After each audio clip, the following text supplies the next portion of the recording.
നമ്മള് എഴുന്നേറ്റ് നിന്നിട്ട് ഇപ്പൊ നിൽക്കണ്ട, നിന്നിട്ട് നേരെ താഴോട്ട് ഈ രണ്ട് കാലിലോട്ട് ഒന്ന് നോക്കണം. എന്താണെന്നറിയോ? അമ്മേ, ഈ രണ്ട് കാലയിലോട്ട് നോക്കിക്കഴിഞ്ഞാൽ എന്തില്ല, നമ്മുടെ അവയവത്തിന് ഒരു കുഴപ്പമില്ല. എന്നിട്ട് സൽമാനി ഹോസ്പിറ്റലിൽ ചെന്നിട്ട് അമ്മേ ആ കൈയും കാലും കൊടിഞ്ഞ വാർഡിലൊന്ന് കയറി നോക്കാം. ചിലരുടെ കാലിങ്ങനെ വളഞ്ഞ്, ചിലരുടെ കാലിങ്ങനെ തിരിഞ്ഞ്. നമ്മുടെ കാലിന് വല്ല കുഴപ്പമുണ്ടോ? അപ്പൊ ഇതുവരെ ഒരു കുഴപ്പവും വരുത്താത്ത പുള്ളിക്ക് ഒരു ഹല്ലേലൂയ പറയണ്ടേ? സ്തോത്രം പറഞ്ഞ്. കഴിഞ്ഞ ദിവസം ഞാൻ പറഞ്ഞു എന്തുവാ, പ്രൈസ് ദി ലോർഡ്. എഴുന്നേറ്റ് നമ്മൾ കട്ടിലേക്ക് കിടക്കുക, കണ്ണു തുറന്നു, എഴുന്നേക്കരുത്. ആ കൈ നെഞ്ചത്തോട്ട് വെച്ചിട്ട് ഇങ്ങനെ പറയണം, യഹോവ എൻ്റെ ഇടയനാകുന്നു, എനിക്ക് മുട്ടുണ്ടാകുകയില്ല, പച്ചയായ പുൽപ്പുറങ്ങളിൽ എന്നെ കിടത്തുന്നു. ഒരു 5 വട്ടമെങ്കിലും ഒരു ദിവസം നമ്മളെ എന്താ കാര്യം? അന്ന് പകൽക്കാലം നടത്തേണ്ട ആട് പുള്ളിയാ. സ്തോത്രം. നല്ല പച്ചപ്പുള്ളിടത്തേക്ക്, ഉറവയുള്ളിടത്തേക്ക്, അനർത്ഥങ്ങൾ വരാതെ, ഘോര മൃഗങ്ങൾ ഈ ആടിനെ കടിച്ചു കീറാതെ, ആട് കുഴിയിൽ വീണു പോകാതെ ഒക്കെ നടത്തേണ്ടത് ഈ ഇടയനാ. അതുകൊണ്ട് കൈ വെച്ചിട്ട് പറയണം, ഇന്നത്തെ ദിവസം എനിക്ക് അനർത്ഥം വരാതെ നടത്തുന്ന നല്ല ഇടയൻ. ഹല്ലേലൂയ പറഞ്ഞേ. ആമേൻ. എല്ലാരും കർത്താവിന് നന്ദി പറയുക. ഓക്കെ. ശമൂവേൽ പറഞ്ഞത് ഇങ്ങനെയാണ്, യഹോവ ഇത്രത്തോളം എന്നെ സഹായിച്ചു. ഇത്രത്തോളം എന്നെ, എത്രത്തോളം? ഫെലിസ്ത്യരുമായിട്ട് അവർ യുദ്ധത്തിൽ ജയിച്ചു കഴിഞ്ഞപ്പോഴാണ് പുള്ളി മിസ്പ എന്ന് പറയുന്ന സ്ഥലത്ത് വന്നിട്ട് ഇസ്രായേലിനെ എല്ലാം കൂട്ടിയിട്ട് പറയുകയാണ്, ഇത്രത്തോളം യഹോവ എന്നെ സഹായിച്ചു എന്ന് പറഞ്ഞ ആ സ്ഥലത്തിന് എബനേസർ എന്ന് പേര്. പുറകോട്ട് നോക്കിയ കഴിഞ്ഞ ജനുവരി തൊട്ട് ഈ നവംബർ വരെ ഇത്രത്തോളം യഹോവ നിന്നെ നടത്തിയില്ലേ? ഇത്രത്തോളം യഹോവ കരുതിയില്ലേ? ഇത്രത്തോളം ദൈവം സൗഖ്യം തന്നില്ലേ? ഇത്രത്തോളം നമ്മുടെ ആവശ്യങ്ങൾ നിവർത്തിച്ച് തന്നില്ലേ? ഇദ്ദേഹം 3-4 മാസം ജോലിയില്ല, ഇത്രത്തോളം ആവശ്യങ്ങൾ നിവർത്തിച്ചില്ലേ? അതുകൊണ്ട് നമ്മൾ എന്ത് ചെയ്യണം? തിരിഞ്ഞു നോക്കിയിട്ട് ഇത്രത്തോളം യഹോവ എന്നെ സഹായിച്ചെന്ന് പറഞ്ഞ് ദൈവത്തെ സ്തുതിക്കണം. സ്തോത്രം പറഞ്ഞേ. വിസയുടെ വിഷയത്തിൽ ദൈവം സഹായിച്ചു, സാമ്പത്തിക വിഷയത്തിൽ ദൈവം സഹായിച്ചു, രോഗം വന്നപ്പോൾ ദൈവം സഹായിച്ചു.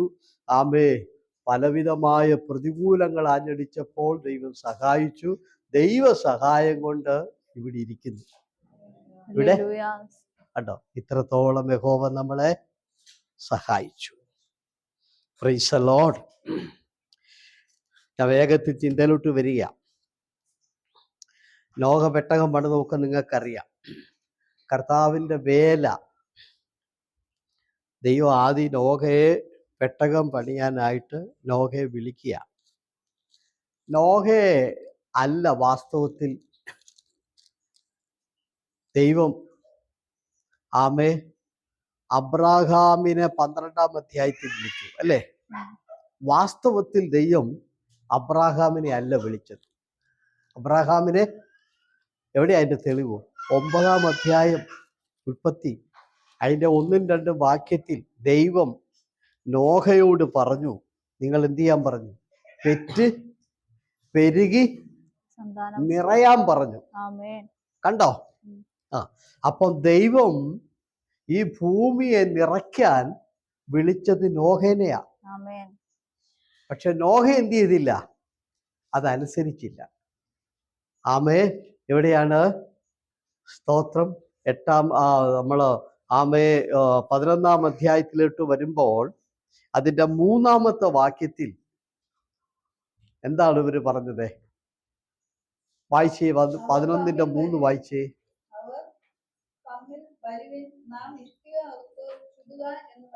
ആ,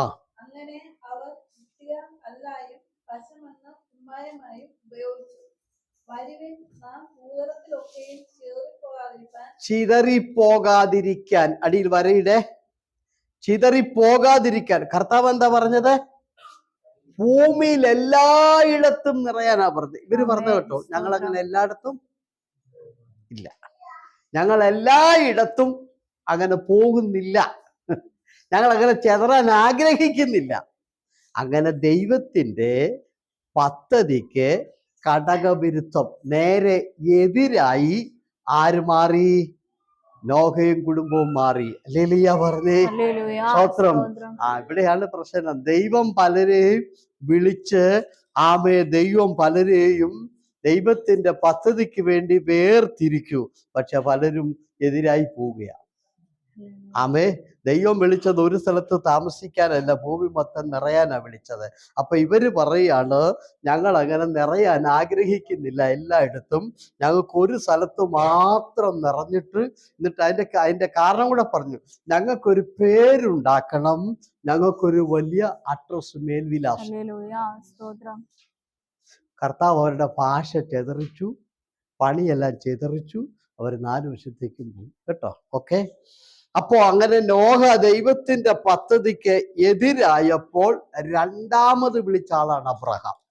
സ്തോത്രം പറഞ്ഞ് രണ്ടാമത് ദൈവം എന്ത് ചെയ്തു? ദൈവത്തിന്റെ പദ്ധതി നിറവേറ്റാൻ വേണ്ടി ദൈവം അബ്രഹാമിനെ വിളിച്ചു. സ്തോത്രം. ഇപ്പൊ മനസ്സിലായല്ലോ? ഒന്നാമത് വിളിച്ചത് നോഹയാണ്. നോഹ ദൈവത്തോട് മത്സരിച്ച് ദൈവത്തിന്റെ പദ്ധതിക്കെതിരായി പോയപ്പോൾ ദൈവം തന്റെ പദ്ധതി മാറ്റിയില്ല, ആളെ മാറ്റി. നോഹനെ അങ്ങ് മാറ്റിയിട്ട്, അപ്പോൾ ഈ ദേശത്തുണ്ടല്ലോ, മര്യാദയ്ക്ക് നിന്നില്ലെങ്കിൽ ദൈവം നിങ്ങളെ അങ്ങ് മാറ്റിയിട്ട് അനുഗ്രഹത്തിന് രണ്ടാമത്തെ ആളെ വിളിക്കും. സ്തോത്രം പറഞ്ഞ് നമ്മൾ എന്ത് ചെയ്തോണം? ദൈവത്തിന്റെ ഹിതത്തിനൊത്തവണ്ണം നമ്മൾ നിന്നില്ലെങ്കിൽ ദൈവം നമ്മളെടുത്ത് ദൂരക്കളയും. എന്നിട്ട് ആ പദ്ധതി നിറവേറ്റാൻ വേണ്ടി ലോകത്തിൽ വലിയൊരു ജാതിയെ കൊണ്ട് നിറയ്ക്കാൻ വേണ്ടി ദൈവം അബ്രഹാമിനെ വിളിച്ചു. സ്തോത്രം. അപ്പൊ അബ്രഹാമിനെ ദൈവം വിളിച്ച പശ്ചാത്തലം മനസ്സിലായല്ലോ. മെറിറ്റ് അടിസ്ഥാനത്തിലല്ല, അതായത് യോഗ്യതയുടെ അടിസ്ഥാനത്തിലല്ല വിളിച്ചത്. ദൈവം ഒരാളെ വിളിക്കുന്നത് കൃപയാണ്. നമ്മളെക്കാൾ എത്രയോ മിടുക്കന്മാരുണ്ട്, എത്രയോ വിദ്യാഭ്യാസമുള്ളവരൊക്കെ ഉണ്ട്, അല്ലേ? സ്തോത്രം. ദൈവം വിളിച്ചു. നോഹ ദൈവത്തിന്റെ വിളിക്കെല്ലാം പെട്ടകം പണിയാൻ നേരത്ത് വിളിച്ചു. അതനുസരിച്ച് നോഹ പെട്ടകം പണിതു. ഇവിടെ പെട്ടകം പണിയുന്നതല്ല ഇവിടുത്തെ വിഷയം. നമ്മൾ വിചാരിക്കുക നോഹ പെട്ടകം പണിത്, അതൊന്നുമല്ല വിഷയം. നിങ്ങൾ ആ 8-ാം അധ്യായം വായിച്ചു നോക്കണം. പെട്ടകം പണിതല്ല വിഷയം. അവിടെ ഒരു വിഷയം എന്താ പറയുക? കൽപ്പിച്ചതുപോലെ ചെയ്തു. ആവർത്തിച്ച് വായിക്കണം. അവിടെ എല്ലാം എഴുതിയിരിക്കുന്നത് കൽപ്പിച്ചതുപോലെ ചെയ്തു. അപ്പൊ നിങ്ങൾ മനസ്സിലാക്കണം, വിശ്വാസ ജീവിതമല്ല ഇവിടുത്തെ വിഷയം. ഇവിടുത്തെ വിഷയം നമ്മുടെ പ്രസംഗമോ വിശ്വാസ ജീവിതമൊന്നുമല്ല. ഇവിടുത്തെ വിഷയം എന്താണ്? കൽപ്പിച്ചതുപോലെ എന്ന് പറഞ്ഞാൽ വ്യവസ്ഥാവിധം, ദൈവം കൊടുത്ത വ്യവസ്ഥയ്ക്കൊത്തവണ്ണം, ആ കണക്കിനൊത്തവണ്ണം ക്ലിയറായിട്ടത് ചെയ്തു. 1 ഇഞ്ച് പോലും എന്ത് ചെയ്തില്ല നോഹ, കുറച്ചുമില്ല കൂട്ടിയില്ല. കൽപ്പിച്ചതുപോലെ. ഈ സഭയ്ക്കകത്ത് പ്രശ്നം എന്നാന്ന് നിങ്ങൾക്കറിയാവോ? ഇപ്പൊ എല്ലാ സഭയിലും ഉണ്ട് പ്രശ്നങ്ങള്, അങ്ങോട്ടും ഇങ്ങോട്ടും ചേർച്ചയില്ലാഴിയൊക്കെ ഉണ്ട്. സ്തോത്രം. ഇതാണ് കുഴപ്പം. എന്താ? കൽപ്പിച്ചതുപോലെ ചെയ്തു. ദൈവം ഒരു പ്ലാൻ കൊടുത്തു നോഹയുടെ കയ്യിൽ. ആ പ്ലാൻ മേടിച്ചിട്ട് അതുപോലെ തന്നെ ചെയ്യും. അതുകൊണ്ട് ഞാൻ നിങ്ങളോട് പറയാം, വിശ്വാസ ജീവിതത്തിന്റെ ആ വ്യവസ്ഥ നിങ്ങളുടെ കയ്യിൽ തരുമ്പോൾ അതുപോലെ ജീവിക്കണം, അതുപോലെ പ്രവർത്തിക്കണം, അതുപോലെ നമ്മൾ മുൻപോട്ട് പോകണം. പ്രൈസ്. അല്ലാതെ നമ്മള് പാട്ടുപാടുന്നതിന്റെ അളവിലല്ല, അതിന്റെ വ്യവസ്ഥയിലാണ് ദൈവം നമ്മളെ മാനിക്കുന്നത്. പെട്ടകം പണിതതിലല്ല, കൽപ്പിച്ചതുപോലെ പണിതു. ദൈവം കൊടുത്ത മാതൃക. സ്തോത്രം. ചിലരൊക്കെ സുവിശേഷ വേലയെന്ന് അവരുടെ ഇഷ്ടം പോലെ, അവർക്ക് തോന്നുന്ന പോലാണ് വേലയൊക്കെ ചെയ്ത്, അവർക്ക് തോന്നുന്ന പോലെ സഭയൊക്കെ. അങ്ങനൊന്നും ചെയ്യരുത്. സുവിശേഷ വേല അതിനകത്ത് വ്യവസ്ഥയുണ്ട്. ദൈവം നമുക്ക് തന്നിട്ടുണ്ട് അതിന്റെ പ്രമാണങ്ങള്. അങ്ങനെ വേണം ഇത് ചെയ്യാൻ, അല്ലേ? സ്തോത്രം. അപ്പൊ എന്താ പറഞ്ഞത്? സഭയുടെ പ്രശ്നങ്ങളല്ലേ? ഞാൻ ആ വാക്യം ഒന്ന് വായിച്ച് കേൾപ്പിച്ചിട്ട് ചിന്തയിലോട്ട് വരാം. 7-ാം അധ്യായം എടുത്തേ, ഉൽപ്പത്തി പുസ്തകം എടുത്തല്ലോ അല്ലേ? Price the Lord. ആ 7-ാം അധ്യായത്തിന്റെ 15-16 വാക്യങ്ങളൊന്ന് വായിച്ചാട്ടെ. ജീവശ്വാസമുള്ള സർവ്വജഡത്തിൽ നിന്നും ഈരണ്ടീരണ്ട് നോഹയുടെ അടുക്കൽ വന്ന് പെട്ടകത്തിൽ കടന്നു. ദൈവം അവനോട് കൽപ്പിച്ചതുപോലെ. ഇവിടെ നിങ്ങൾ ഇതെല്ലാം ശ്രദ്ധിക്കണേ.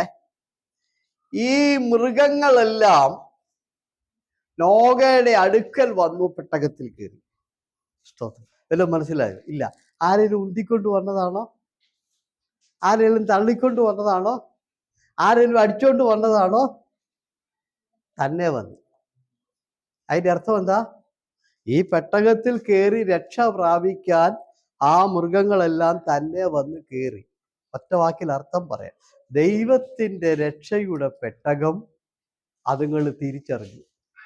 ഇതിനകത്ത് കയറിയില്ലെങ്കിൽ പോക്കാന്നുള്ളത് ഇന്നും നമ്മുടെ കൂട്ടത്തിൽ പലരും ഇപ്പോഴും ഇത് തിരിച്ചറിഞ്ഞിട്ടില്ല. സ്തോത്രം. നിങ്ങൾ നോക്കണം, ഈ പെട്ടകത്തിന്റെ എഞ്ചിനീയർ, അവിടെ ഉണ്ടാക്കിയ എഞ്ചിനീയർമാരുണ്ട്, ആശാരിമാരുണ്ട്, ധാരാളം പണിക്കാരുണ്ട്. അവർക്കാർക്കും ഈ ബോധം ഉണ്ടായില്ല. കാട്ടിൽ കിടന്ന മൃഗത്തിന് ഇത് രക്ഷയുടെ പെട്ടകമാണെന്നും ഇതിനകത്ത് കയറിയില്ലെങ്കിൽ തകർന്നു പോകുമെന്നും ബോധമുണ്ടായി. കേട്ടോ, ചിലരുടെ വീട്ടിനകത്ത് കൊണ്ട് ഈ സാധനം കൊടുത്താലും ഇതെന്റെ രക്ഷയ്ക്കാണെന്നുള്ള ബോധം ഇല്ല. കാട്ടി കിടന്നതെല്ലാം മനസ്സിലായി. അതിനെ ആരും ഉന്തിക്കോട്ട് വന്നതല്ല, എല്ലാം തന്നെ വന്നു. ഇനി ആ വന്ന് കഴിഞ്ഞ് പെട്ടകത്തിൽ കയറിയ ഭാഗം നിങ്ങൾ കണ്ടോ? ഒന്നുകൂടെ 15-16 വായിച്ചേ. ജീവശ്വാസമുള്ള സർവ്വജഡത്തിൽ നിന്നും ഈരണ്ട് നോഹയുടെ അടുക്കൽ വന്ന് പെട്ടകത്തിൽ കടന്നു. അത് പെട്ടകത്തിൽ കയറിയില്ല. ഇവിടെ എഴുതിയിരിക്കുന്നുണ്ടോ? നോഹയുടെ അടുക്കൽ വന്നിട്ടാണ് പെട്ടകത്തിൽ എന്ത് ചെയ്തത്? കടന്നു. നേരെ വന്ന് പെട്ടകത്തിൽ കയറിയോ? അപ്പൊ ഒരു കാര്യം ചെയ്യണം, ഇതൊക്കെ കഷ്ടപ്പെടുന്നവരെയും ഉണ്ടാക്കുന്നവരെയും ഒക്കെ തിരിച്ചറിയണം. ഈ വന്ന മൃഗത്തിന് മനസ്സിലായി ഇത് ഉണ്ടാക്കിയ ആളാണ് ഈ നിൽക്കുന്നത്. ഇയാൾ ഉണ്ടാക്കിയത് കൊണ്ടാണ് എനിക്ക് ഇതിനകത്ത് കയറാൻ പറ്റിയത്. അതുകൊണ്ട് എന്ത് ചെയ്തു? അയാളെ എടുക്ക വന്ന് അല്പസമയം അയാളുടെ മുമ്പിൽ നിന്ന് ഈ പെട്ടകം ഉണ്ടാക്കിയ നോഹയെ ബഹുമാനിച്ചു, അതിനെ ആദരിച്ചു. അതുകൊണ്ട് ദൈവമക്കളെ, നിങ്ങൾക്ക് വേണ്ടി അധ്വാനിക്കുന്നവരെ, നിങ്ങൾക്ക് വേണ്ടി കഷ്ടപ്പെടുന്നവരെ, നിങ്ങൾക്ക് വേണ്ടി പ്രവർത്തിക്കുന്നവരെ ഓർക്കണം.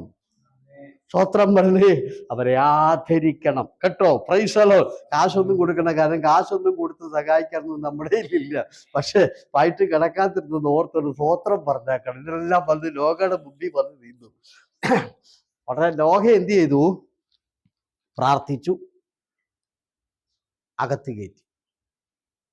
അകത്ത് കണ്ടോ, ആ പെട്ടകം ഉണ്ടാക്കിയ എഞ്ചിനീയറും കുടുംബം അകത്ത് കയറിയില്ലേ, ആശാരിയും കുടുംബം അകത്ത് കയറിയില്ല, ആ ചുറ്റുപാടുള്ളവരാരും അകത്ത് കയറിയില്ല. കാട്ടി കിടക്കുന്ന മൃഗങ്ങളെല്ലാം വന്ന് ഇതിനകത്ത് കണ്ടോ. അതിന് വിദ്യാഭ്യാസം ഇല്ലാഞ്ഞിട്ടാണോ? അന്നത്തെ ആൾക്കാർക്ക് വിവരമില്ലാഞ്ഞിട്ടാണോ? നല്ല ബുദ്ധി അറിവുണ്ട്. പക്ഷെ ദൈവത്തിന്റെ പദ്ധതി മിറ്റത്ത് കിടന്നിട്ടും അവരുടെ മുമ്പിൽ വെച്ചിട്ടും പെട്ടകത്തിന്റെ വാതിൽ തുറന്നിട്ടിട്ടും അതെന്റെ വിടുതലിലാണെന്ന് തിരിച്ചറിയാനുള്ള ബോധം അതുണ്ടാക്കിയവർക്കില്ലാതെ പോയി. നോഹയുടെ കുടുംബം ഒഴിച്ച് അതുണ്ടാക്കിയ ഒരു മനുഷ്യൻ പോലും അതിനകത്ത്. ഇനി സുവിശേഷ വേലക്കാരോട് ഞാനൊരു കാര്യം പറയാം. ആമേൻ. നോഹ പെട്ടകം ഉണ്ടാക്കി. നമുക്ക് കറക്റ്റ് അങ്ങോട്ട് പറയാൻ പറ്റത്തില്ല, കാരണം ഇതിനകത്ത് ഞാൻ തിരിച്ചു മറിച്ചു എല്ലാം ഞാൻ നോക്കിയിട്ടൊന്നും കിട്ടിയിട്ടില്ല. എങ്കിലും ഒരു കാര്യം ഞാൻ പറയാം. സ്തോത്രം. നോഹ ജീവിതത്തിൽ വിശുദ്ധനാണ്. ദൈവം തൻ്റെ വേലയ്ക്ക് വേണ്ടി ആരെയായിരിക്കും ഉപയോഗിക്കുന്നത്? വിശുദ്ധിയും വേർപാടും ഒക്കെ ഉള്ളവരെ ഉപയോഗിക്കത്തുള്ളൂ, അല്ലാത്തവരെ കർത്താവ് ഉപയോഗിക്കത്തില്ല. അപ്പൊ അതിൽ നമുക്ക് ഒരു പാഠം പഠിക്കാം. ഈ പെട്ടകം ഉണ്ടാക്കിയത് നോഹയുടെ കുടുംബം മാത്രമാ. കാരണം ജീവിതമില്ലാത്തവരെ ദൈവത്തിന്റെ വേലയ്ക്ക് ദൈവം വിളിക്കത്തില്ല. അയലോക്കത്തൊക്കെ കിടക്കുന്നവരൊക്കെ കള്ളു കുടിക്കുന്നവരും ചീത്ത വിളിക്കുന്നവരും അന്യാരാധനക്കാരും ഒക്കെയാ. അവരെ കൊണ്ട് എനിക്ക് തോന്നുന്നില്ല ഈ പെട്ടകം പണിയാൻ പരിശുദ്ധാത്മാവ് സമ്മതിക്കുമെന്ന് എനിക്ക് തോന്നുന്നില്ല. അതുകൊണ്ട് നോഹയുടെ കുടുംബമാണ് ഈ പെട്ടകം പണിതത്. കണ്ടോ, അപ്പനും മക്കളും അമ്മയെല്ലാം കൂടെ കൂടി ഈ വേല അങ്ങ് ഏറ്റെടുത്തു. സ്തോത്രം പറഞ്ഞേ. എത്ര നാളുകൊണ്ടാണ് ഇത് തീർത്തെന്നറിയാം ദൈവമക്കളെ? കുടുംബാടക്കം കർത്താവിൻ്റെ വേലയെടുത്ത് ആർക്കും പരിഭവമില്ല, ആരും കുറ്റം പറയുന്നില്ല, ആരും കുറവുകൾ പറയുന്നില്ല, ആരും അതിൽ നിരാശപ്പെടുന്നില്ല, ആർക്കും എതിർപ്പുകളില്ല. എല്ലാവരും സ്നേഹത്തോടെ ലിലിയ പറഞ്ഞേ. ഇന്ന് രാത്രി ഞാൻ ചോദിക്കട്ടെ, ഇങ്ങനെ ദൈവത്തിൻ്റെ വേലയുടെ ഉത്തരവാദിത്തം ഏറ്റെടുത്ത് വെറുപ്പില്ലാതെ, പിണക്കുകളില്ലാതെ, പരാതികളില്ലാതെ, പരിഭവമില്ലാതെ, ആത്മാർത്ഥതയോടെ, വിശ്വസ്തയോടെ ഇന്ന് രാത്രിയിൽ ഞാൻ ചെയ്യാൻ തയ്യാറാണെന്ന് എത്ര പേര് പറയും? ഹല്ലേലൂയ പറഞ്ഞേ. ഞാൻ അതിനുവേണ്ടി ഒരുക്കമാണെന്ന് എത്ര പേര് സമർപ്പിക്കും? ആമേ. നോഹയുടെ കുടുംബം, മാതാവും പിതാവും മക്കളും മരുമക്കളും എല്ലാരും ഈ പെട്ടകത്തിന് വേണ്ടി അവര് പൈസ, ഇവിടെ ശ്രദ്ധിക്കണം, നോഹയെ ഈ പെട്ടകത്തിന്റെ പ്ലാൻ ഏൽപ്പിച്ചപ്പോ പൈസ കൊടുത്തില്ല. അവിടെ പൈസ കൊടുത്തിട്ട് ഒരു വാക്യത്തിൽ നമ്മൾ വായിക്കുന്നില്ല. അവിടെ വായിക്കുന്ന ഇങ്ങനെയാണ്, 6-ാം അധ്യായത്തിൽ നോഹയ്ക്ക് ദൈവകൃപ ലഭിച്ചെന്നാ. പൈസയൊന്നും കൊടുത്തില്ല, കൃപ. അവന്റെ പൈസ എവിടുന്നുണ്ടായി? സ്തോത്രം. ആമേ. എവിടുന്ന പൈസ ഉണ്ടാതെ? അപ്പൊ ഒരു കാര്യം പഠിച്ചു, എന്താണെന്നറിയോ? കൃപയുണ്ടോ പൈസ ഉണ്ടായിക്കൊള്ളും. ഹല്ലേലൂയ പറഞ്ഞ്. നോഹയ്ക്ക് ദൈവകൃപ കൊടുത്തപ്പോൾ ഇതിനുള്ള പൈസയും പുള്ളിക്കുണ്ടായി. ഹല്ലേലൂയ പറഞ്ഞ്. ആമേ. പ്രസംഗിക്കാനല്ല, നമ്മളെ ഈ ദൈവസഭയ്ക്കകത്ത് ദൈവാത്മാവിന്റെ പ്രവർത്തനം ഒന്ന് പറഞ്ഞ് ബോധ്യപ്പെടുത്താനാണ് ഞാനിത് എടുത്തത് കേട്ടോ. ദസയിലേക്ക് നമുക്ക് വേഗത്തിൽ പോകാം. സ്തോത്രം. നോക്കിക്കേ. അപ്പം കുടുംബാടക്കം അവര് പെട്ടകം പണിയാ. അമ്മയും മക്കളും അപ്പനും എല്ലാവരും, അവർക്കത് സന്തോഷമുള്ളൂ. അവർക്ക് പരാതികളില്ല, പിണക്കില്ല, വാശിയോ വൈരാഗ്യോ ഒന്നുമില്ല. അല്ലെ ഞങ്ങളുടെ കാശെല്ലാം പോകുന്നല്ലോ, എന്ത് ചെയ്യും, സംശയമില്ല, ഒന്നുമില്ല. വിശ്വാസത്തോടെ കൊടുത്ത വേല ഏറ്റെടുത്ത് ആ കൽപ്പിച്ചതുപോലെ ചെയ്യുകയാണ്. അതിനകത്തൊന്നും കൂട്ടിച്ചേർക്കാൻ തയ്യാറാകുന്നില്ല, അതിനകത്തൊന്നും കുറയ്ക്കാൻ തയ്യാറാകുന്നില്ല. ഇന്ന് രാത്രി ഞാൻ ചോദിക്കട്ടെ, ദൈവത്തിന്റെ വചനം കൂട്ടാതെയും കുറയ്ക്കാതെയും ദൈവവേലയും വിശ്വാസ ജീവിതവും ചെയ്യാൻ ഇന്ന് രാത്രി തയ്യാറാണോ? ഒന്നും കൂട്ടുകയും ചെയ്യരുത്, ഒന്നും കുറയ്ക്കുകയും ചെയ്യരുത്. അത് കഴിഞ്ഞ ദിവസം ഡേവിഡ്, അല്ലെ നമ്മുടെ പാസ്റ്റർ ഇവിടെ പറഞ്ഞപ്പോൾ പറഞ്ഞു, യഹോവ വാതിലെ അടച്ചു. യഹോവ വാതിലെ 3 വാതിലുണ്ട്.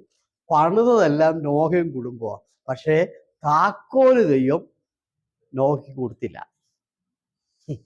കർത്താവ് തന്നെ അത് പൂട്ടി താക്കോല് പോക്കറ്റ് ഇട്ടു. Price the Lord. അതെന്താ നോഹയ്ക്ക് ദൈവം വാതിൽ അടയ്ക്കാൻ നോഹയുടെ താക്കോല് കൊടുക്കാഞ്ഞത്? എന്താ കാര്യം നിങ്ങൾക്കറിയാവോ? നോഹയുടെ മക്കള് കല്യാണം കഴിച്ച മരുമക്കളുണ്ട്. അവരുടെ അപ്പനും അമ്മയും എല്ലാം വാതുക്ക വന്ന് മുട്ടുമ്പോൾ പെട്ടകം തുറന്നു കൊടുത്തില്ലെങ്കിൽ അവളുമാരെ അതിനകത്തിട്ട് ചീത്ത വിളിക്കും, ചവിട്ടി എന്ത് ചെയ്യും, അമ്മായിയപ്പൻ്റെ അമ്മായിമ്മയുടെ ഒക്കെ നടുവൊടിക്കും. അത് കർത്താവിന് നേരത്തെ അറിയാം. അതുകൊണ്ടാണ് പുള്ളി അടച്ചതും പൂട്ടിയതും.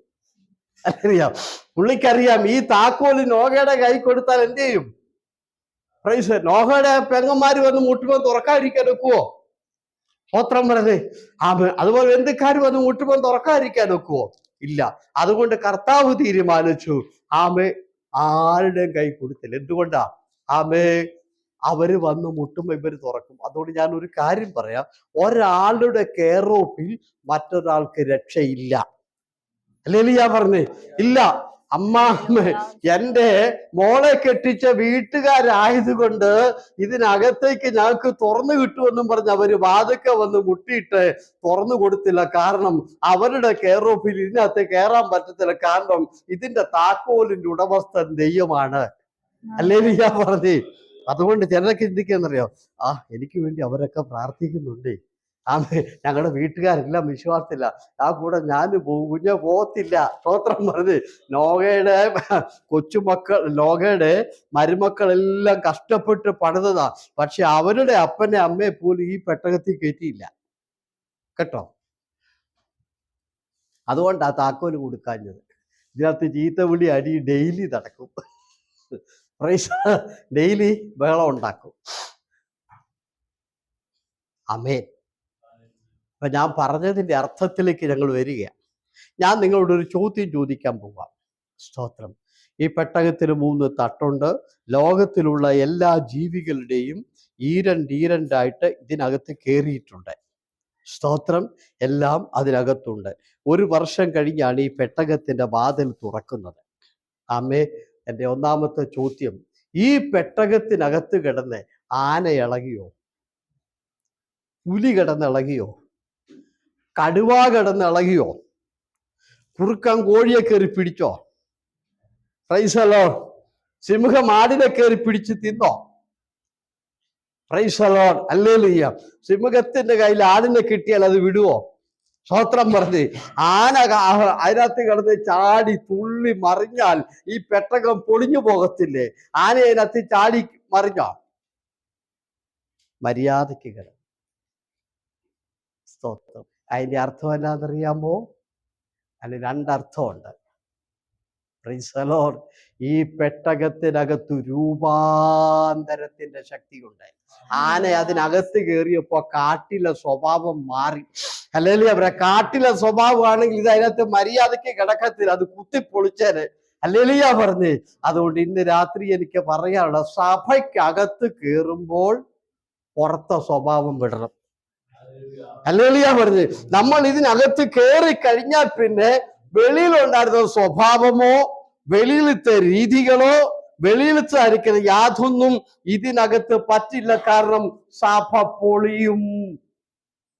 ആന കടന്ന് കുത്തി മറിഞ്ഞ് സിംഹം ചാടി ബഹളം ഉണ്ടാക്കി ആടിനെ കയറി പിടിച്ച് ഇതിനകത്ത് വലിയ കലഹമാകും, ഇതിനകത്ത് വലിയ പ്രശ്നമാകും.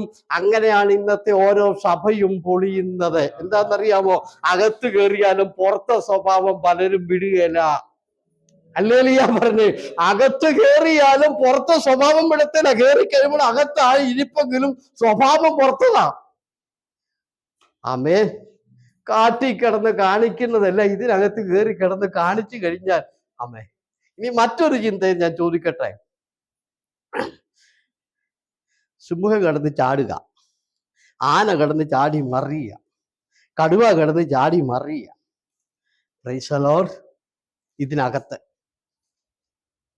ചെറിയ കുഴിമൊയല് ഇതിനകത്ത് കിടന്ന് ചത്തുപോകും. ആന ചാടുമ്പോൾ ചവിട്ട് കൂട്ടാതെ അങ്ങനെ ഒത്തിരി പേര് ചവിട്ട് കൊണ്ടുകൊണ്ടിരിക്കുക. ഇപ്പം എന്നാന്നറിയോ?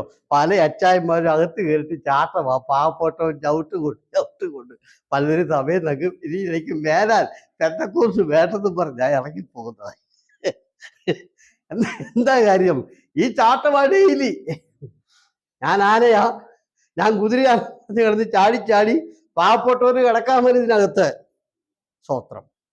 അപ്പൊ എൻ്റെ ഒരു ചോദ്യം, ആന ചാടിയില്ല, മര്യാദയ്ക്ക് അദ്ദേഹം കൊടുത്തത് കഴിച്ചു, കിടക്കാൻ പറഞ്ഞെടുത്ത് കിടന്നു, കെട്ടിയെടുത്തുന്നു. എന്താ കാര്യം എന്നറിയാമോ? ഈ പെട്ടകത്തിനകത്ത് ആത്മാവിന്റെ നിറവുണ്ട്, രൂപാന്തരത്തിന്റെ ശക്തിയുണ്ട്, ദൈവശക്തിയുടെ വ്യാപാരം അതിനകത്തുണ്ട്. കാട്ടിലെ സ്വഭാവമല്ല ഇതിനകത്ത് കയറിയപ്പോൾ എന്തുകൊണ്ട് കൽപ്പിച്ചതുപോലെ ചെയ്തു. ഹല്ലേലൂയ പറഞ്ഞ്. ദൈവവചന പ്രകാരം സഭ പണിയാമെങ്കിൽ ആ സഭയ്ക്കകത്ത് എന്ത് കാണും? ആത്മനിറവ് കാണും. ആര് കയറിയാലും കയറുന്നവർക്ക് മാറ്റം വരും. സ്തോത്രം പറഞ്ഞ്. കാട്ടിലെ സ്വഭാവം പിന്നെ സഭയ്ക്കകത്ത് കയറുന്നവർ ഇറക്കത്തില്ല. എന്തുകൊണ്ട്? മാറ്റമില്ല. എന്തുകൊണ്ട്? മാറ്റത്തിന്റെ ശക്തി ഇതിനകത്തില്ല. ലോകം പുറത്തു വെച്ചൊന്ന് പ്രാർത്ഥിച്ച് മാറ്റമൊക്കെ വരുത്തിയിട്ട് അകത്തോട്ട് അതാ വായിച്ച് നേരിട്ട് പെട്ടകത്തിൽ കയറിയില്ല. നോഹയുടെ അടുക്കൽ ചെന്ന് പ്രാർത്ഥന കഴിഞ്ഞാണ് കയറിയത്. നോഹ എല്ലാത്തിലും പ്രാർത്ഥിച്ചു. അല്ലെങ്കിൽ നോഹയ്ക്കറിയോ ഇതിന്റെ സ്വഭാവം മാറ്റാതെ അകത്ത് കയറ്റിയ ഇവരെ തിന്നുകളയും കടുവ. നോഹയുടെ കുടുംബത്തെ കടുവ തിന്നുകളയും, സുഖം തിന്നുകളയും, മാറ്റാതെ അകത്ത് കയറ്റാൻ നോക്കുവോ? അതുകൊണ്ട് ദൈവമക്കളെ, ദൈവസഭയുടെ കെട്ടുപണിയല്ല നമുക്ക് വിഷയം. അത് ചെയ്യുന്നത് പ്രമാണത്തിൽ ചെയ്യണം. അത് ഹല്ലേലൂയ. വ്യവസ്ഥയും സ്തോത്രം. ചെയ്യണം. എങ്കിൽ മാത്രമേ സഭയ്ക്കകത്ത് രൂപാന്തരം ഉണ്ടാകത്തുള്ളൂ, മാറ്റത്തിന്റെ ശക്തി ഉണ്ടാകത്തുള്ളൂ, ഐക്യമായി നിൽക്കത്തുള്ളൂ, എല്ലാവരും സ്നേഹത്തോടെ പോകത്തുള്ളൂ. രൂപാന്തരത്തിന്റെ ശക്തി ഇല്ലെങ്കിൽ ആനയുടെ സ്വഭാവം കാണിച്ചാൽ, സിംഹത്തിന്റെ സ്വഭാവം കാണിച്ചാൽ, കടുവയുടെ സ്വഭാവം കാണിച്ചാൽ പാർശ്വം പൊളിയും, സഭയും പൊളിയും. സ്വത്രം ഒരിക്കലും അങ്ങനെ വരരുതേ. നമ്മുടെ സഭയിൽ മാറ്റത്തിന്റെ ശക്തി ഉണ്ടാകട്ടെ. നമ്മൾ വെളിയിൽ എങ്ങനെ ജീവിച്ചോ ഇതിനകത്ത് കയറുമ്പോൾ മാറ്റം, നമ്മുടെ സ്വഭാവത്തിന് മാറ്റം, ഫുഡിന് മാറ്റം. കടുവായ്ക്ക് നോക കൊടുക്കുന്നതാണ് തിന്നുന്നത്, സിംഹത്തിന് നോക കൊടുക്കുന്നതാണ് തിന്നുന്നത്. അതിന്റെ സ്വഭാവത്തിന് മാറ്റം, നടപ്പിന് മാറ്റം. കാട്ടിക്കൂടെ നടക്കുന്ന പോലല്ല ഈ പെട്ടകത്തിൽ ഇരിക്കുന്നത്. എല്ലാത്തിനും മാറ്റം വന്നു. ലിലിയ പറഞ്ഞേ. അപ്പൊ ഇതിനകത്ത് എന്തുണ്ട്? മാറ്റത്തിന്റെ ശക്തിയുണ്ട്. Price the Lord. എല്ലാത്തിനകത്ത് കയറി, ആർക്കും പ്രശ്നമില്ല. എല്ലാവരും പറഞ്ഞിടത്തൊക്കെ ഇരിപ്പുണ്ട്, കൊടുത്തോടത്തൊക്കെ എല്ലാം കഴിച്ച് സന്തോഷത്തോടെ പൊക്കോണ്ടിരിക്കുകയാണ്. Praise the Lord, praise the Lord, hallelujah. ദൈവത്തിന് നന്ദി പറയാം കേട്ടോ. ഓക്കെ, ഒരു ഹല്ലേലൂയ പറഞ്ഞേ. ഹല്ലേലൂയ. നമ്മൾ ഈ ദൈവവചനം ഏറ്റെടുക്കുക. ഈ ചിലരെ സംബന്ധിച്ചിടത്തോളം യൂദായ്ക്കൊരു സ്വഭാവമുണ്ട്. ഞാൻ വേണേ അത് വായിച്ച് കേൾപ്പിക്കാം. മത്തായിയുടെ സുവിശേഷം 26 എനിക്ക് തോന്നുന്നു. 26 15 16 ഒന്ന് നോക്കിയേ.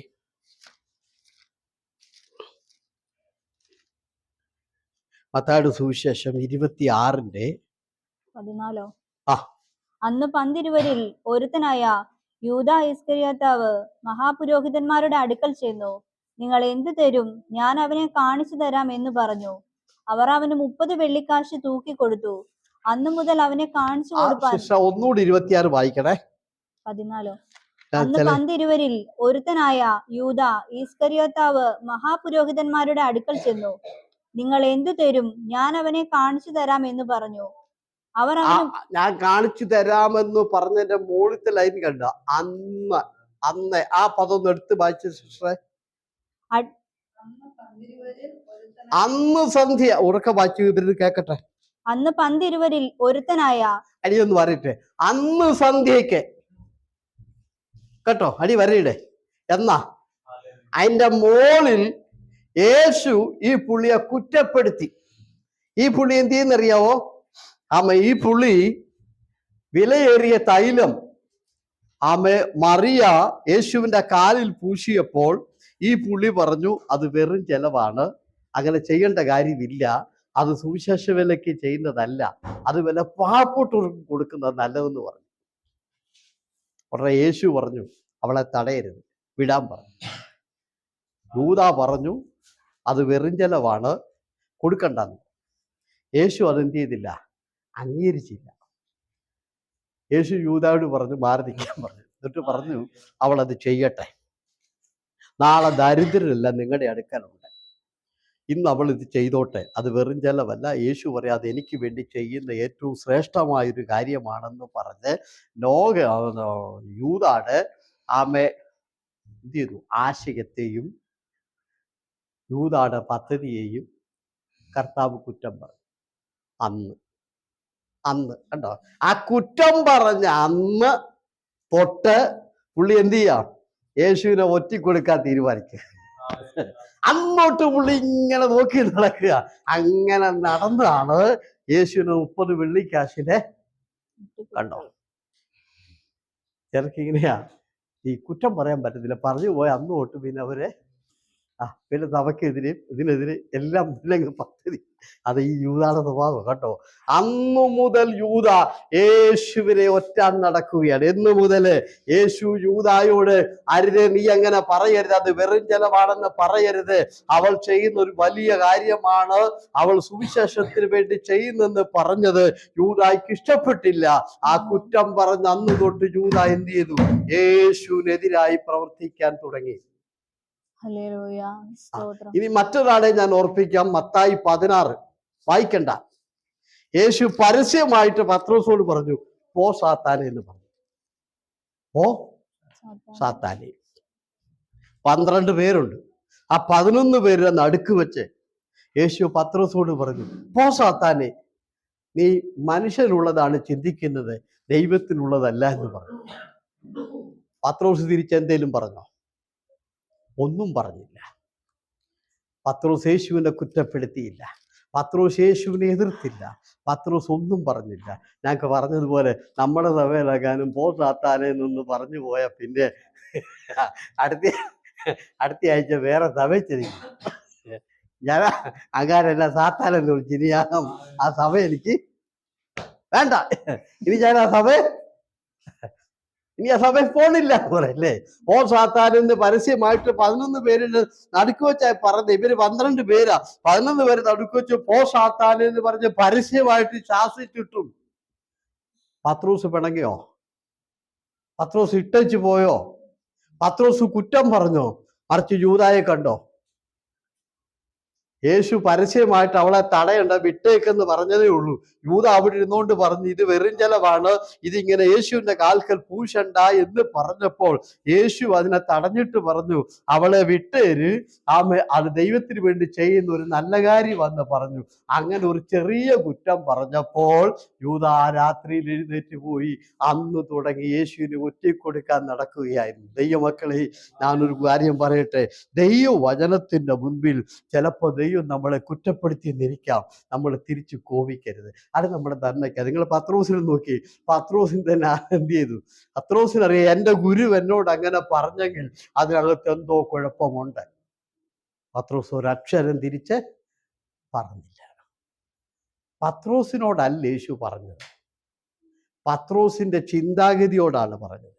പത്രോസിന്റെ ചിന്ത യേശുവിനറിയാം, അത് പിശാചു കൊടുത്ത ചിന്തയാണ്. എന്താണ്?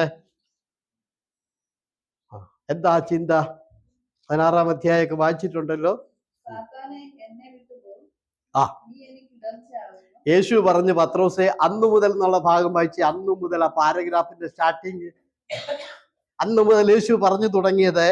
അന്നു മുതൽ യേശുദാൻ യെരൂശലേമിൽ ചെന്നിട്ട് മൂപ്പന്മാർ, മഹാപുരോഹിതന്മാർ, ശാസ്ത്രിമാർ എന്നിവരാൽ പലതും സഹിച്ചു കൊല്ലപ്പെടുകയും 3-ാം നാൾ ഉയർത്തെഴുന്നേൽക്കുകയും വേണ്ടതെന്ന്. നിങ്ങൾ ഇതിനൊക്കെ തയ്യാറാണോ? കഴിഞ്ഞ പറഞ്ഞത് എന്നെ കൊണ്ട് വെറുതെ പ്രസംഗിപ്പിക്കരുത്. അന്നു മുതൽ, എന്നു മുതൽ, അതിന്റെ മോളിൽ കണ്ടോ? ആമേൻ. പത്രോസിനോട് യേശു പറയാണ്, പത്രോസേ, നീ പാറയാകുന്നു, ഈ പാറമേൽ ഞാൻ എൻ്റെ സഭയെ പണിയും. എന്നിട്ട് അടുത്ത ലൈനിൽ പറഞ്ഞു, ആമേ, നിനക്ക് പത്രോസ് യേശുവിനെ കുറിച്ച് ആമേ ഒരു വെളിപ്പാട് പറഞ്ഞു. ആമേ, യേശു ഈ ഫിലിപ്പിന്റെ കൈസരിയ എന്ന് പറയുന്ന ആ പ്രത്യേക പട്ടണത്തിൽ എത്തിയപ്പോൾ യേശു എല്ലാവരോടും ചോദിച്ചു, എന്നെ കുറിച്ച് എന്താണ് അഭിപ്രായം? എല്ലാവരും എന്ത് പറയുന്നു? ഇതൊരു നല്ല കാര്യമാണ്. ഞാനിന്ന് രാത്രി നിങ്ങളോട് ചോദിക്കുക, അമ്മേ, നിങ്ങൾ വല്ലപ്പോഴും തിരക്കണം, എന്നെക്കുറിച്ച് നാട്ടുകാരൊക്കെ എന്താണ്, അല്ലെ എൻ്റെ അയൽവാസികൾ എന്താണ്, അല്ലെ എൻ്റെ സഭയിൽ കൂടുന്നവർ എന്നെക്കുറിച്ച് എന്തൊക്കെ പറയുന്നുണ്ട്, എൻ്റെ കൂടെയുള്ളവർ എന്തൊക്കെ പറയുന്നുണ്ട് എന്നൊന്ന് തിരക്കുന്നത് നല്ലതാണ്. അങ്ങനെ തിരക്കിയാൽ പലതും നമുക്ക് മനസ്സിലാകും, അല്ലേ? നമ്മൾ തിരക്കാറില്ലല്ലോ, അല്ലേ? പ്രൈസ്. അപ്പൊ യേശു അന്വേഷിച്ചു, എന്നെക്കുറിച്ച് എന്തൊക്കെയാണ് പറയുന്നത്. ആമേൻ. നമ്മളെ കുറിച്ചൊക്കെ പറയുന്നത് കേട്ട് കഴിഞ്ഞാൽ, അല്ലേ, അത് ഭയങ്കരമാണ്. അതുകൊണ്ട് ഒന്ന് തിരക്കണം കേട്ടോ, വല്ലപ്പോഴും ഒക്കെ എന്നെക്കുറിച്ച് എന്താ പറയുന്നത്, എൻ്റെ സംസാരത്തെക്കുറിച്ചൊക്കെ. അപ്പോൾ പറഞ്ഞു, ഗുരു, ചിലരൊക്കെ പറയുന്നു നീ പ്രവാചകനാണെന്ന്, ചിലർ പറയുന്നു നീ ഏലിയാവാണെന്ന്, ചിലർ പറയുന്നു നീ യോഹന്നാനാണെന്ന്. ഉടനെ യേശു ചോദിച്ചു, ആട്ടെ, നിങ്ങളെന്താ പറയുന്നത്? നിങ്ങളെന്താ പറയുന്നത്? ഉടനെ പറഞ്ഞു, ഗുരു, നീ ജീവനുള്ള ദൈവത്തിന്റെ പുത്രനായ ക്രിസ്തു. യേശുവിന് സന്തോഷമായി. എന്താ കാര്യം? സത്യം തിരിച്ചറിഞ്ഞില്ല. മറ്റവരൊക്കെ പറഞ്ഞു, ഇവൻ തച്ചന്റെ മോനാണ്, ഇവൻ മറിയത്തിന്റെ മോനാണ്, പ്രൈസ് ദി ലോർഡ്, ഇവൻ ജോസഫിന്റെ മോനാണ്. പത്രോസ് പറഞ്ഞു, ഇവൻ തച്ചനുമല്ല, ജോസഫിന്റെ മോനുമല്ല, മറിയത്തിന്റെ മോനുമല്ല, നസ്രയനായ യേശു ക്രിസ്തുവാണെന്ന് പറഞ്ഞു. സ്വർഗത്തിൽ നിന്ന് ഇറങ്ങി വന്ന ദൈവത്തിന്റെ പുത്രനാണെന്ന് പറഞ്ഞു. ആ വെളിപ്പാട് കിട്ടിയ അന്നു തുടങ്ങി ആമേ, ശ്രദ്ധിക്കണം കേട്ടോ. ആ വെളിപ്പാട് കിട്ടുന്നത് വരെ യേശു ചില സബ്ജക്റ്റുകൾ പറയാതിരിക്കുക. ഇപ്പം ഈ വെളിപ്പാട് കിട്ടി, ഗുരു നീ ജീവനുള്ള ദൈവത്തിന്റെ പുത്രനായ ക്രിസ്തു എന്ന വെളിപ്പാട് പത്രോസിന് കിട്ടിക്കഴിഞ്ഞപ്പോൾ യേശു പറയാൻ തുടങ്ങി. അന്നു മുതൽ അതിന്റെ അടുത്ത ലൈനിൽ യേശു പറഞ്ഞു, ഈ പാറമേൽ ഞാൻ എൻ്റെ സഭയെ പണിയും. ഓക്കെ, തയ്യാറാണോ ദൈവവേലയ്ക്ക്? കർത്താവിന്റെ വേലയ്ക്ക് വേണ്ടി തയ്യാറാണോ? ദൈവം മാനിക്കട്ടെ. സഭയുടെ മെത്തേഡ് പറഞ്ഞു, സഭ എങ്ങനെ പണിയുന്നുള്ള മെത്തേഡ്. ഇനി വായി, അന്നു മുതൽ യേശു താൻ യെരൂശലേമിൽ ചെന്നിട്ട് മൂപ്പന്മാർ, മഹാപുരോഹിതന്മാർ, ശാസ്ത്രിമാർ എന്നിവരാൽ പലതും സഹിച്ച് കൊല്ലപ്പെടുകയും മൂന്നാം നാൾ ഉയർത്തെഴുന്നേൽക്കുകയും. ഇങ്ങനെയാ സഭ പണിയുന്നത്. എങ്ങനെ? ഈ പാറമേൽ ഞാൻ എൻ്റെ സഭയെ പണിയുമെന്ന് പറഞ്ഞിട്ട് യേശു ആ പണിയുടെ മെത്തേഡ് പറഞ്ഞു. ഞാൻ യെരൂശലേമിൽ പോയി ന്യായശാസ്ത്രിമാരെ, മഹാപുരോഹിതന്മാരിൽ നിന്നൊക്കെ ഞാൻ അടികൊള്ളും, ഞാൻ ഇടികൊള്ളും, അവരെന്നെ ഉപദ്രവിക്കും, ഞാൻ മരിക്കും, ഞാൻ അടക്കപ്പെടും, മൂന്നാം നാൾ ഉയർക്കും. ഇങ്ങനെയാണ് സഭ പണിയുന്നത്. ഇതിന് പറ്റുമെന്നാണ് ഞാൻ ചോദിച്ചത്. ദൈവസഭയുടെ കെട്ടുപണിക്ക് വേണ്ടി ചിലതൊക്കെ സഹിക്കാൻ പറ്റുമോ? അല്ലാതെ പണി നടക്കത്തില്ല. ഈ പാറമേൽ ഞാൻ എൻ്റെ സഭയെ പണിയുമെന്ന് യേശു പറഞ്ഞിട്ട് ആ പണിയുടെ മെത്തേഡാണ് യേശു പറഞ്ഞത്. പത്രോസേ, സഭ പണിയണമെങ്കിൽ ഞാൻ യെരൂശലേമിൽ പോയി മരിക്കണം. പത്രോസേ, അവരെന്നെ അടിക്കണം, അവരെന്നെ ഇടിക്കണം, എന്നെ അവരെന്ത് ചെയ്യണം? ആമെ കുഴിച്ചിടണം, ഞാൻ മരിക്കും, ഞാൻ അടക്കപ്പെടും, മൂന്നാം നാൾ ഉയർക്കും. ഇങ്ങനെയാണ് ദൈവസഭ പണിയുന്നത്. ഈ പണിയുടെ മെത്തേഡ് പറഞ്ഞപ്പോഴാണ് പത്രോസ് യേശുവിനെ അങ്ങോട്ട് മാറ്റി നിർത്തിയിട്ട് പറഞ്ഞു, അരുതേ, അരുതേ, നിനക്കങ്ങനെ സംഭവിക്കരുത്. അന്നേരമാണ് യേശു പറഞ്ഞത്, പോ സാത്താനെ എന്ന് പറഞ്ഞു. എന്താ കാര്യം? യേശുവിന് അങ്ങനെ സംഭവിച്ചില്ലെങ്കിൽ ദൈവസഭ ഈ ഭൂമിയിൽ പണിയാൻ പറ്റുകയില്ല. അതുകൊണ്ട് ഞാനൊരു കാര്യം പറയട്ടെ, ബുദ്ധിമുട്ടും കഷ്ടപ്പാടും വേദനകളും സഹിക്കാതെ ക്രിസ്ത്യ വേലയ്ക്ക് ആരും ഇറങ്ങണ്ട, നടക്കത്തില്ല. അങ്ങനെ നടക്കുമെന്ന് ആരെങ്കിലും പഠിപ്പിച്ചിട്ടുണ്ടെങ്കിൽ അത് യേശു പഠിപ്പിച്ച ഉപദേശമല്ല. യേശു തന്റെ സഭയുടെ കെട്ടുപണിയെ കുറിച്ച് പഠിപ്പിച്ചിരിക്കുന്നത് ഈ വാക്യത്തിലാണ്. ഇതിനകത്ത് ചിലതൊക്കെ സഹിക്കാതെ പറ്റത്തില്ല. അപ്പൊ പത്രോസ് യേശുവിനെ ഒത്തിരി സ്നേഹിക്കുന്നു. അതുകൊണ്ട് യേശു അടിയൊന്നും കൊള്ളുന്നത് പത്രോസിന് ഇഷ്ടമല്ല. യേശു എന്താ കാര്യം? പുള്ളി സ്നേഹിക്കുന്നത് കൊണ്ടാ. യേശു പറഞ്ഞു, പോ സാത്താനെ. അതിന്റെ അർത്ഥം എന്താ പിള്ളേരെ? അതിന്റെ അർത്ഥം എന്താ ബ്രദറെ? എന്താ അതിന്റെ അർത്ഥം? അതിന്റെ അർത്ഥം മാനുഷിക സ്നേഹം ദൈവസഭയുടെ പണിക്ക് കൊള്ളത്തില്ല. അല്ലേ അവരുടെ? കാരണം മാനുഷിക സ്നേഹം കഷ്ടപ്പെടാന് സമ്മതമില്ല, ബുദ്ധിമുട്ടില്ല, പ്രയാസം അനുഭവിക്കത്തില്ല, വേദന സഹിക്കാൻ തയ്യാറല്ല. അതുകൊണ്ട് പത്രോസ് യേശുവിനെ സ്നേഹിക്കുന്നത് കൊണ്ട് യേശു വേദനിക്കുന്നത് പത്രോസിന് ഇഷ്ടമല്ല. അതുകൊണ്ട് ഞാൻ ഒരിക്കൽ കൂടെ പറയുന്നു, മാനുഷിക സ്നേഹം ഈ ബഹറിൽ നിങ്ങളെ ഏൽപ്പിച്ച സുവിശേഷ വിലയ്ക്ക് കൊള്ളത്തില്ല.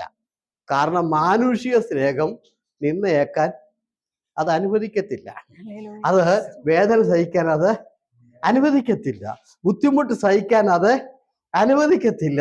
പ്രയാസപ്പെടേണ്ട ഏറ്റവും സുഖകരമായ ജീവിതം എവിടെ പോയി ആരാധിക്കാൻ സുഖം കിട്ടുമോ അങ്ങോട്ട് കൊണ്ടുപോകാനാണ് മാനുഷിക സ്നേഹം എപ്പോഴും നമ്മെ നിർബന്ധിക്കുന്നത്. പത്രോസ് യേശുവിനെ സ്നേഹിക്കുന്നുണ്ട്, അത് മാനുഷിക സ്നേഹമാണ്. ആ സ്നേഹം കൊള്ളത്തില്ല. അതുകൊണ്ടാണ് യേശു പറഞ്ഞ, പോ സാത്താനെ, നിന്റെ ഈ മെത്തേഡ് എൻ്റെ സഭയ്ക്ക് ഓക്കെ. അപ്പൊ അത് മനസ്സിലായോ എങ്ങനെ സഭ പണിയുന്നതെന്നുള്ളത്? ഹല്ലേലൂയ, പിടികിട്ടി. അതോ ഞാനിപ്പം അനുഗ്രഹത്തെക്കുറിച്ച്, അനുഗ്രഹം ദൈവമക്കളെ ഞാൻ ഇന്നാള് പറഞ്ഞാൽ 5-ാം ദിവസം ദൈവം അനുഗ്രഹിച്ചു. ഇനി അനുഗ്രഹം സ്വർഗത്തിൽ നിന്ന് വരത്തില്ല. അറിയാൻ മേലാത്ത പാസ്റ്റർമാർ പഠിപ്പിക്കുന്നു 5-ാം ദിവസം ദൈവം ഭൂമിയെ അനുഗ്രഹിച്ചു, ഇവിടുത്തെ ജലാചാരങ്ങളെ എല്ലാം അനുഗ്രഹിച്ചു. പക്ഷെ നമുക്ക് പറ്റിയ കുഴപ്പം അത് നമ്മുടെ വീട്ടിൽ എത്തിയിട്ടില്ല എന്നുള്ളതാണ്. അതിനങ്ങ് പ്രാർത്ഥിച്ചാൽ മതി. സ്വർഗത്തിൽ നിന്ന് വരാൻ പ്രാർത്ഥിക്കേണ്ട, അനുഗ്രഹം ഇവിടെ തന്നെ ഉണ്ട്. നിങ്ങൾ പ്രാർത്ഥിച്ച് ഒരു 2000 രൂപയ്ക്ക് വേണ്ടി ഒന്ന് പ്രാർത്ഥിക്കണേ. ഓക്കെ, ആ 2000 രൂപ കൈ കിട്ടുമ്പോൾ അതിൻ്റെ നമ്പർ നോക്കണം. 25 വർഷം പഴക്കമുള്ള പൈസയായിരിക്കും നിങ്ങളുടെ കൈ കിട്ടിയത്. 25 വർഷത്തിന് പുറകിലെ കുഞ്ഞെ ആ പൈസ ഇവിടെയുണ്ട്. അത് നിന്റെ അടുക്കൽ എത്താൻ വർഷം 25 എടുത്തു. എന്താ കാര്യം എന്നറിയാവോ? നീ ഇന്നാ പ്രാർത്ഥിച്ചത്. മാത്രം പറ, ഇന്നാ നീ പ്രാർത്ഥിച്ചത്. ആമേ, നമ്മൾ അനുഭവിക്കുന്ന പല നന്മകളും മോളിന്ന് വന്നതല്ല, നേരത്തെ ഇവിടെ വന്നിട്ടുണ്ട്. അത് നമ്മളെ വീട്ടിൽ എത്തിയിട്ടില്ല എന്നുള്ളതാണ് സത്യം. അതിനുവേണ്ടി പ്രാർത്ഥിച്ചാൽ മതി. തടസ്സം മാറി അനുഗ്രഹം നമ്മുടെ അടുക്കലോട്ട് വരാൻ പ്രാർത്ഥിച്ചാൽ മതി കേട്ടോ. ഓക്കെ, ആമേ. ഒരിക്കൽ കർത്താവ് ചോദിച്ചു, യോഹന്നാന്റെ സുവിശേഷം 6-ാം അധ്യായത്തിലാണ് കേട്ടോ, ഒരു വലിയൊരു മീറ്റിംഗ്. ആ മീറ്റിങ്ങിൽ 5 അപ്പം കൊണ്ട് 15,000 പേർക്ക് കൊടുത്ത് 12 കൊട്ട ബാക്കി എടുത്തു. എല്ലാം എടുത്ത് ആ മീറ്റിംഗ് കഴിഞ്ഞ ഉടനെ യേശു നേരെ കടലിനക്കരയ്ക്ക് പോയി. ഉടനെ എല്ലാവരും കൂടെ അക്കരെ. ഇപ്പം എന്താ കാര്യം? ഇക്കരത്തെ മീറ്റിങ്ങിന് ഭയങ്കര സത്യമല്ലായിരുന്നോ? ഇഷ്ടംപോലെ മീനും അപ്പവും തിന്ന് അക്കരയ്ക്ക് അവരെല്ലാരും കൂടെ പോവുക. അക്കരയ്ക്ക് അവിടെ ചെന്നു. അവരോർത്ത് അക്കരെ ഇതിനേക്കാൾ അക്കരെ ചെന്ന ഉടനെ യേശു പറഞ്ഞു, ആമേ, ഞാൻ സ്വർഗത്തിൽ നിന്ന് ഇറങ്ങി വന്ന അപ്പവാ, നിങ്ങൾ എന്റെ തിന്നണമെന്ന് പറഞ്ഞു. അതുപോലെ ഒരിക്കൽ പുറകോട്ട് പോന്നു. അവരോർത്ത് ഇതുപോലത്തെ അപ്പം അക്കരെ. യേശു പറഞ്ഞു, ഞാൻ സ്വർഗത്തിൽ നിന്ന് ഇറങ്ങി വന്ന ജീവന്റെ അപ്പമാകുന്നു, എന്നെ തിരുന്നവൻ എൻ മൂലം ജീവിക്കും എന്ന് പറഞ്ഞു. അപ്പൊ അതുപോലെ പുറകോട്ടു. അവരെല്ലാം ഈ അപ്പത്തിന്. അപ്പൊ കർത്താവ് പറഞ്ഞു, നിങ്ങൾ എൻ്റെ പിന്നാലെ വന്നത് അപ്പം തിന്നത് കൊണ്ടാണ് നിങ്ങൾ എൻ്റെ പിന്നാലെ വന്നത്, അല്ലാതെ നിങ്ങൾ എന്നെ വിശ്വസിച്ചിട്ടൊന്നുമല്ല എൻ്റെ പിന്നാലെ വന്നെന്ന് പറഞ്ഞു. അപ്പൊ എല്ലാരും പോയി. ഉടനെ യേശു ഒരു ചോദ്യം ശിഷ്യന്മാരോട്, നിങ്ങൾക്കും പോയിക്കൂടെ എന്ന് ചോദിച്ചു. നിങ്ങൾക്കും പോയിക്കൂടെ? സ്തോത്രം. അവരുടെ പത്രോസ് പറയാ, ഗുരു, ഞങ്ങൾ എങ്ങനെ പോകും? നിത്യജീവന്റെ മൊഴി നിന്റെ പക്കൽ ഉണ്ടല്ലോ. സ്തോത്രം. ദൈവമക്കളെ, പത്രോസ് പറഞ്ഞ മനസ്സിലായി. ഗുരു, ഞങ്ങൾ രോഗശാന്തിക്ക് വന്നതല്ല, ഞങ്ങൾ അത്ഭുതത്തിന് വന്നതല്ല, ഞങ്ങൾ നന്മയ്ക്ക് വന്നതല്ല, ഞങ്ങൾ വിടുതലിന് വന്നതല്ല, നിത്യജീവൻ കണ്ടുകൊണ്ട് വന്നതാണ്, നിത്യജീവൻ പ്രാപിക്കാൻ വന്നതാണ്. അതുകൊണ്ട് ഞങ്ങൾ തിരിച്ചു പോകില്ല. ഞങ്ങളെ രോഗശാന്തിക്കോ നന്മയ്ക്കോ അനുഗ്രഹത്തിനോ വിടുതലിനോ ഭൂതശാന്തിക്കോ ഒന്നും വന്നതല്ല. നിത്യജീവന്റെ മൊഴി നിന്റെ പക്കൽ ഉണ്ടെന്ന് കണ്ടോണ്ടാണ് ഗുരു ഞങ്ങൾ വന്നത്. അതുകൊണ്ട് ഞങ്ങൾ നിന്നെ വിട്ടിട്ട് ഞങ്ങൾ എവിടെ പോകും? നിത്യജീവന്റെ മൊഴി നിന്റെ പക്കലുണ്ടല്ലോ. ഞാൻ ഇന്ന് രാത്രി ചോദിക്കട്ടെ, നിത്യജീവൻ കണ്ടോണ്ടാണോ വന്നത്? ജോലിക്ക് മാറ്റം കിട്ടാനാണോ വന്നത്? സ്തോത്രം പറഞ്ഞ് നിത്യജീവന് വേണ്ടിയാണോ വന്നത്? അതോ ചില അത്ഭുത വഴികൾ തുറന്നു കിട്ടാൻ വേണ്ടിയാണോ വന്നത്? എന്താണ് നമ്മുടെ കാഴ്ചപ്പാട്? പത്രോസ് പറയുകയാണ്, നിത്യജീവന്റെ മൊഴി നിന്റെ പക്കലുണ്ട്. ഇനി വേറൊരു കാര്യം അറിയാം നിങ്ങൾക്ക്? ഈ പത്രോസ് ആരാ? യഹൂദൻ ആരാ? 40 വർഷം കൊണ്ട് ശലോമോൻ പണിത ദേവാലയം അവിടെ കിടപ്പുണ്ട്. ഒരു പെസഹ പെരുന്നാളിന് 20 ലക്ഷം ആടുകളെ അവിടെ അറക്കും. 20 ലക്ഷത്തോളം ആടുകളെ അറക്കുന്ന ഒരു വലിയ ദേവാലയം, 40 വർഷം കൊണ്ട് പണി കഴിപ്പിച്ച ദേവാലയം. അന്നത്തെ കാലത്ത് ഏതാണ്ട് 1700 കോടിയിലധികം ചെലവ് വരുന്ന ദേവാലയം. പിന്നെ യെശയ്യാവ് പ്രവാചകൻ, യിരെമ്യാവ് പ്രവാചകൻ, ഹഗായി പ്രവാചകൻ, പിന്നെ മലാക്കി പ്രവാചകൻ, ദാനിയേൽ പ്രവാചകൻ, നിരവധി പ്രവാചകന്മാരും പുരോഹിതന്മാരും ന്യായപ്രമാണവും പഴയ നിയമവും ഒക്കെ ഉണ്ട് അവരുടെ പള്ളിയിൽ. പക്ഷെ നിത്യജീവൻ അതിനകത്ത് അവർ കണ്ടില്ല. അവർ പറയാ, ഗുരു, നിത്യജീവൻ നിന്റെ പക്കലാ. സ്തോത്രം പറഞ്ഞ് വലിയ പള്ളിക്കകത്ത് വർഷങ്ങളോളം ആരാധിച്ചിട്ടും പത്രോസ് പറയാണ്, ഞങ്ങൾ ആരാധിച്ച പള്ളിയിൽ നിത്യജീവൻ കണ്ടില്ല, നിത്യജീവന്റെ മൊഴിയുള്ളത് നിന്റെ പക്കലാണ്. ലേലിയ പറഞ്ഞേ, അവരെല്ലാം ഇറങ്ങിയത് എന്തിനാണ്? നിത്യജീവൻ കണ്ടോണ്ട്. ഇന്ന് അങ്ങനെയല്ല. ഇന്ന് പാസ്റ്റർമാർ വിളിക്കറേ, എടാ വന്ന് പ്രാർത്ഥിച്ച് അനുഗ്രഹം പ്രാപിക്കടാ. നാട്ടിലൊക്കെ ചെന്ന് അങ്ങനെ തരും, ബൈക്കില്ല. എടാ വന്ന് പ്രാർത്ഥിച്ച് ഒരു ബൈക്ക് മേടിക്കടാ, നിത്യജീവന് വാ വന്ന് പ്രാർത്ഥിച്ച് ലോൺ മേടിയില്ലേ, വാ വന്ന് പ്രാർത്ഥിച്ച് വീട് പണിയെ. അങ്ങനൊന്നും ബൈബിളിൽ എഴുതിയിട്ട് നിങ്ങൾക്ക് അബദ്ധം പറ്റരുത് കേട്ടോ. നാട്ടിലൊക്കെ ചെന്ന് കഴിയുമ്പോൾ ഓരോരുത്തരിങ്ങനെ പറയും, വാ പ്രാർത്ഥിക്കുക, അത് തരാം ഇത് തരാമെന്നൊന്നുമില്ല. ആമേൻ. ഞാൻ എപ്പോഴും പറയും, അനുഗ്രഹം കിട്ടത്തില്ല എന്ന് ഞാൻ പറഞ്ഞില്ല. ആത്മാർത്ഥതയോടെ വേല ചെയ്യുന്നവർക്ക് കർത്താവ് തീർച്ചയായും അനുഗ്രഹം കൊടുക്കും. ദൈവമക്കളുടെ കഷ്ടങ്ങളിൽ കർത്താവ് ഇറങ്ങി വരും, പ്രയാസങ്ങളിൽ ഇറങ്ങി വരും. പക്ഷെ വിശ്വാസ ജീവിതം അനുഗ്രഹത്തിനുള്ളതല്ല, അത് നിത്യജീവന് വേണ്ടിയുള്ളതാണ്. സ്തോത്രം പറഞ്ഞ് എല്ലാവരും കർത്താവിന് നന്ദി പറയാം. സമയങ്ങൾ കടന്നു പോകുന്നല്ലോ. അപ്പൊ ഞാൻ എന്തെല്ലാം കാര്യങ്ങൾ പറഞ്ഞു? 2 വെളിപ്പാട് പറഞ്ഞു. ഏതൊക്കെയാ പറഞ്ഞത്? ഒന്ന്, ഗുരു നീ ജീവനുള്ള ദൈവത്തിന്റെ പുത്രനായി ക്രിസ്തു. ആ വെളിപ്പാട് ശിഷ്യന്മാർ പ്രാപിച്ചപ്പോൾ യേശു സഭയുടെ പണി പറഞ്ഞു കൊടുത്തു. അതുവരെ സഭയുടെ പണി പറഞ്ഞില്ല അന്ന് മുതലേ. അപ്പോൾ ഒരു കാര്യം ഓർത്തു, യേശു ക്രിസ്തുവിനെ കുറിച്ച് ശരിയായ ദർശനങ്ങളും കാഴ്ചപ്പാടുകളും ഇല്ലാത്തൊരു വ്യക്തിയെ ദൈവസഭയുടെ കെട്ടുപണിക്ക് കർത്താവ് ഉപയോഗിക്കത്തില്ല. അവരെ കർത്താവ് വിളിക്കത്തില്ല. കൂടെ 12 പേരുണ്ട്. ഇന്ന് വരെ കർത്താവ് അവരോട് ദൈവസഭ എങ്ങനെ പണിയുന്നെന്ന് പറഞ്ഞിട്ടില്ല. പക്ഷെ ഇന്ന് പറയാൻ തുടങ്ങി. എന്ന് ഈ വെളിപ്പാട് പ്രാപിച്ച സമയം തുടങ്ങി. Price the Lord. ഈ വെളിപ്പാട് പ്രാപിച്ച പ്രൈസ് ദി ലോർഡ്. ഇനി അടുത്ത ലൈൻ വായിക്കുമ്പോൾ നിങ്ങൾക്കൊരു കാര്യം മനസ്സിലാവും. ഇവിടെ അടുത്ത ലൈനിലെ അടുത്ത പാരഗ്രാഫ് വേറെന്നറിയോ? അതിൻ്റെ ശേഷം 7 ദിവസങ്ങൾ കഴിഞ്ഞ് യേശു അവരെ കൊണ്ട് ഉയർന്ന മലയിൽ പോയി. ഏതിൻ്റെ ശേഷം? ഈ വെളിപ്പാട് കിട്ടിയതിൻ്റെ 7-ാം ദിവസം. ഗുരു നീ ജീവനുള്ള ദൈവത്തിന്റെ പുത്രനായ ക്രിസ്തു എന്ന വെളിപ്പാട് കിട്ടിയതിൻ്റെ 7-ാം ദിവസം എവിടെ കൊണ്ടുപോയി? അതുവരെ അവരെ കൊണ്ടുപോകാത്തോടത്ത് കൊണ്ടുപോയി. സ്തോത്രം. മോളിൽ കൊണ്ടുപോയി. ഇതുവരെ അവരങ്ങനെ കർത്താവ് ഇങ്ങനെ മറുരൂപം മലയെ കൊണ്ടുപോയി കർത്താവ് തന്നെ വെളിപ്പെടുത്തി കാണിച്ചു. ജീവനുള്ള പുത്രനായ ക്രിസ്തു, നീ ദൈവത്തിന് ജീവനുള്ള പുത്രനായ ക്രിസ്തു എന്ന് പറഞ്ഞു. ആ ദൈവപുത്രനായിട്ട് വെളിപ്പെടുത്തി. അവിടെ എഴുതിയിരിക്കുന്ന ഒറിജിനൽ തേജസ്സിൽ കർത്താവ് വെളിപ്പെട്ടു. അപ്പൊ കർത്താവിന്റെ ഒറിജിനൽ രൂപം ആരാ കണ്ടത്? ദർശനമുള്ള ശിഷ്യന്മാരാ കണ്ടത്. ഈ ദർശനം കിട്ടിയതിന്റെ 7-ാം ദിവസം അവരെ കൊണ്ടുപോയത്. അതുവരെ അവരെ കൊണ്ടുപോയില്ല. സ്തോത്രം. കാണിച്ചു കൊടുത്തു. മോശ അവിടെ ഇറങ്ങി വന്നു. എന്തിനാ മോശ ഇറങ്ങി വന്നത്? യേശുവിന്റെ മരണത്തെക്കുറിച്ച് സംസാരിച്ചു. മോശ ഇറങ്ങി വരാൻ ഒരു കാരണമുണ്ട്.